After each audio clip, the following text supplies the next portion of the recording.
नमस्कार। आज एक बहुत ही आम सवाल पर बात करते हैं जो अक्सर हमारे मन में आता है। पैसा बचाना पहले या निवेश करना? हाँ, ये दुविधा बहुत लोगों को होती है। मतलब पहले बैंक में पैसा रखें या सीधे शेयर बाजार म्यूचुअल फंड में लगा दें। बिल्कुल, खासकर जब अपने फाइनेंशियल फ्यूचर को सिक्योर करने की सोचते हैं। तो आज हम इसी सवाल की गहराई में जाएंगे, देखेंगे कि बचत और निवेश, इनके बीच में वो सही बैलेंस कैसे बनाया जाए। हाँ, और इसके लिए हम एक कहानी का सहारा लेंगे। सारिका, पुणे की एक ग्राफिक डिजाइनर। जी। उसकी कहानी से समझेंगे कि भारत के माहौल में उसने ये संतुलन कैसे साधा। हम बहुत ज्यादा जटिल कैलकुलेशन में नहीं जाएंगे। नहीं, बिल्कुल नहीं। फोकस कहानी और सलाह पर रहेगा। मकसद बस ये समझना है कि बचत और निवेश का सही क्रम क्या है, क्यों है। तो सारिका, जैसा आपने बताया, पुणे में ग्राफिक डिजाइनर थी, करीब 50,000 रुपए महीना कमाती थी और बचाती भी ठीक ठाक थी, करीब 15,000 रुपए महीना। 4% ब्याज देख के उसे लगता था कि यार पैसा तो बढ़ ही नहीं रहा। और दूसरी तरफ जब दोस्त लोग निवेश की बातें करते थे, स्टॉक्स, आजकल क्रिप्टो भी, तो उसे डर लगता था। हाँ, कि इसमें रिस्क बहुत है, पैसा डूब गया ते। बिल्कुल। और उसके सपने भी थे, अपने खुद का डिजाइन स्टूडियो खोलना, माता पिता के लिए एक घर लेना। फिर उसकी मुलाकात हुई अपने दोस्त अमित से। वो एक फाइनेंशियल कोच बन चुका था। अच्छा। हाँ, तो अमित ने उसे बड़े अच्छे से समझाया। बोला, सारिका देख, सेविंग तेरी बुनियाद है, एकदम नींव, लेकिन निवेश से ही भविष्य की इमारत बनेगी। सही कहा। मतलब पहले सुरक्षा, फिर ग्रोथ। यहीं पर बचत और निवेश का जो फर्क है, उसे समझना बहुत जरूरी हो जाता है। हाँ, बताइए ना थोड़ा। देखिए, बचत यानी सेविंग वो पैसा है जो हम अपनी कमाई से खर्च करने के बाद अलग रखते हैं। ये किस लिए? अचानक कोई जरूरत आ जाए, इमरजेंसी, या फिर छोटे मोटे लक्ष्य हो, जैसे कोई गैजेट लेना है, छुट्टियों पर जाना है। जैसे सेविंग्स अकाउंट में पैसा रखना या एफडी करा लेना। बिल्कुल। इसमें क्या है ना, सुरक्षा ज्यादा है, पैसा आसानी से मिल जाता है जब चाहिए, पर हाँ, रिटर्न बहुत कम होता है, 3 से 6% समझ लीजिए। और महंगाई दरी आजकल 5-6% चल रही है, तो पैसा असल में बढ़ नहीं रहा। सही पकड़ा। वो महंगाई आपके रिटर्न को खा जाती है। दूसरी तरफ है निवेश, यानी इन्वेस्टमेंट। जी। इसका मतलब है पैसे को ऐसी जगह लगाना जहां वो समय के साथ बढ़े, मतलब आपका पैसा आपके लिए और पैसा कमाए। जैसे म्यूचुअल फंड्स, स्टॉक्स, सोना या आजकल गोल्ड बॉन्ड्स भी हैं। हाँ, ये सब। ये लंबे समय के लक्ष्यों के लिए होता है, जैसे रिटायरमेंट प्लानिंग, बच्चों की पढ़ाई, घर खरीदना। इसमें रिटर्न की उम्मीद ज्यादा रहती है। बिल्कुल, 8-12% या उससे ज्यादा भी मिल सकता है, और ये महंगाई को आसानी से मात दे सकता है।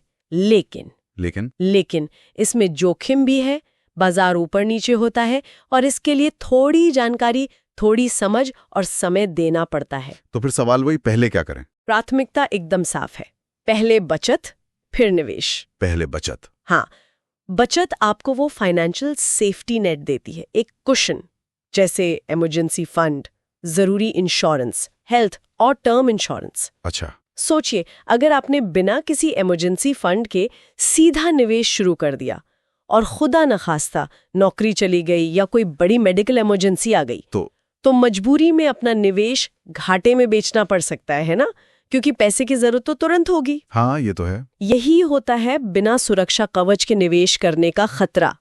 इसलिए हम हमेशा कहते हैं, पहले कम से कम 6 महीने के जरूरी खर्चों के बराबर इमरजेंसी फंड बनाइए। ओके, मतलब पहले सेफ्टी नेट तैयार करो, फिर ऊंची उड़ान भरो। बिल्कुल। सारिका ने भी फिर यही रास्ता अपनाया, अमित की सलाह मानी। पहले उसने सीखना शुरू किया, फाइनेंशियल लिटरेसी जिसे कहते हैं। यूट्यूब पर चैनल्स देखे, जैसे फिनोलॉजी है, और भी कई हैं। कुछ किताबें पढ़ी, जैसे रिच डैड पुअर डैड, वो काफी पॉपुलर है। हाँ, वो भी। मतलब पैसे को लेकर अपनी समझ बढ़ाई। फिर उसने बजट बनाना सीखा, 50-30-20 वाला नियम शायद। हाँ, वो काफी चलता है। 50% जरूरतों पर, 30% इच्छाओं पर, और 20% बचत और निवेश के लिए। और अपने खर्चों को ट्रैक करना शुरू किया, ये जानना कि पैसा जा कहाँ रहा है। ये बहुत जरूरी कदम है। इसके बाद आया सबसे महत्वपूर्ण कदम, सुरक्षा वाला, इमरजेंसी फंड और इंश्योरेंस। जी। उसने करीब 3 लाख रुपए का इमरजेंसी फंड बनाया, जो उसके 6 महीने के खर्चों के बराबर था। और उसे रखा कहाँ? सेविंग्स अकाउंट में? नहीं, उसने उसे लिक्विड फंड में डाला। ये ऐसे म्यूचुअल फंड होते हैं जिनमें रिस्क लगभग न के बराबर होता है और पैसा 1-2 दिन में निकाला जा सकता है। सेविंग्स अकाउंट से थोड़ा बेहतर रिटर्न भी मिल जाता है। Smart move. और इंश्योरेंस? हाँ, वो भी लिया। 1 करोड़ का टर्म इंश्योरेंस ताकि उस पर निर्भर लोगों को दिक्कत ना हो, और 10 लाख रुपए का हेल्थ कवर। बहुत बढ़िया। तो ये सुरक्षा की दीवार खड़ी हो गई। बिल्कुल, अब वो निवेश के लिए तैयार थी इसमें। अच्छा, SIP यानी सिस्टमैटिक इन्वेस्टमेंट प्लान, हर महीने एक तय रकम। हाँ, और एक मुश्त 1 लाख रुपए किसान विकास पत्र KVP में लगाए। ये एक सरकारी स्कीम है जी, इसमें पैसा डबल होता है एक तय समय में, सुरक्षित है। और सोने में निवेश के लिए उसने सॉवरेन गोल्ड बॉन्ड्स SGB चुने। 3,000 रुपए हर महीने उसमें डालने लगी। ये डिजिटल गोल्ड जैसा है, सरकार की गारंटी के साथ। तो डाइवर्सिफाई भी किया, equity, mutual fund, debt, KVP जैसा, और गोल्ड। अच्छा पोर्टफोलियो बनाया। और एक चीज और की उसने, अपनी डिजाइन स्किल्स का इस्तेमाल करके फ्रीलांसिंग शुरू की, साइड हसल जिसे कहते हैं। अरे वाह, अतिरिक्त आय का स्रोत। जी, फाइवर जैसे प्लेटफॉर्म से। तो अब देखते हैं नतीजा क्या रहा 8 साल बाद। 8 साल बाद सारिका के पास अपना 5 लाख रुपए का सेविंग और इमरजेंसी फंड तो था ही जी। उसके निवेश की वैल्यू बढ़कर करीब 30 लाख रुपए हो गई थी। क्या बात है। ये है कंपाउंडिंग की ताकत। और साइड हसल से उसे महीने के लगभग 25,000 रुपए की एक्स्ट्रा इनकम भी हो रही थी। शानदार। तो अब वो अपने सपनों के काफी नजदीक पहुंच गई होगी, अपना स्टूडियो, घर। बिल्कुल, वो उस रास्ते पर अच्छे से आगे बढ़ रही थी। सारिका की कहानी ना भारत जैसे देश के लिए बहुत जरूरी सबक देती है। कैसे? देखिए, हमारे यहाँ कुछ चुनौतियां आम हैं। एक तो सामाजिक दबाव बहुत होता है। हाँ, शादी में खर्चा, त्योहारों पर खर्चा। बिल्कुल। फिर महंगाई दर भी काफी रहती है, 5-6% तो मान के चलिए जी। और एक वो निवेश का डर। ज्यादातर लोग आज भी FD से आगे सोचने में हिचकते हैं। उन्हें लगता है शेयर बाजार मतलब जुआ। हाँ, ये मानसिकता है। तो इन सब से निपटने के लिए सारिका वाले तरीके बहुत कारगर हैं। जैसे कि पहला, इमरजेंसी फंड, वो आपको किसी भी हालत में निवेश तोड़ने से बचाता है। दूसरा, इंश्योरेंस। तीसरा, बजट बनाना और खर्च ट्रैक करना।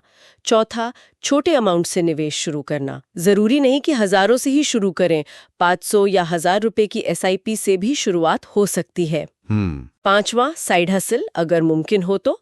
और सबसे जरूरी, लगातार सीखते रहना। जैसे CA रचना रानडे हैं या और भी अच्छे फाइनेंशियल एजुकेटर्स हैं यूट्यूब पर, उनकी बातें सुनना, किताबें पढ़ना। जी हाँ, क्योंकि बिना सुरक्षा और समझ के निवेश करने वाले अक्सर घबरा जाते हैं जब बाजार थोड़ा भी गिरता है और फिर गलत फैसले ले लेते हैं। सही कहा। तो घूम फिरकर बात वहीं आ जाती है कि बचत बनाम निवेश की इस पहेली का हल क्या है? हल सीधा है, पहले नींव बनाइए, यानी बचत से फाइनेंशियल सुरक्षा। बिल्कुल, इमरजेंसी फंड, इंश्योरेंस, और जब ये नींव मजबूत हो जाए फिर निवेश के जरिए अपने सपनों को, अपने लक्ष्यों को पंख दीजिए। सही क्रम और अनुशासन, यही 2 चीजें हैं जो फाइनेंशियल फ्रीडम की तरफ ले जाती हैं। हाँ, लेकिन यहाँ एक सवाल और मन में आता है सोचने के लिए। क्या?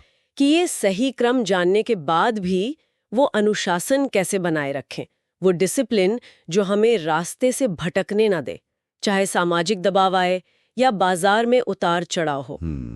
ये वाकई सोचने वाली बात है कि उस अनुशासन को कैसे मेंटेन किया जाए लंबे समय तक। बिल्कुल, इस पर विचार करना बहुत जरूरी है। तो ये थी हमारी आज की बातचीत। अगर आपको ये चर्चा उपयोगी लगी और आप हमारे काम में सहयोग करना चाहते हैं तो डिस्क्रिप्शन में एक UPI लिंक दिया गया है। हाँ, उसके जरिए आप हमें सपोर्ट कर सकते हैं। आपका छोटा सा योगदान भी हमें ऐसी और जानकारी आप तक लाने में मदद करेगा। धन्यवाद।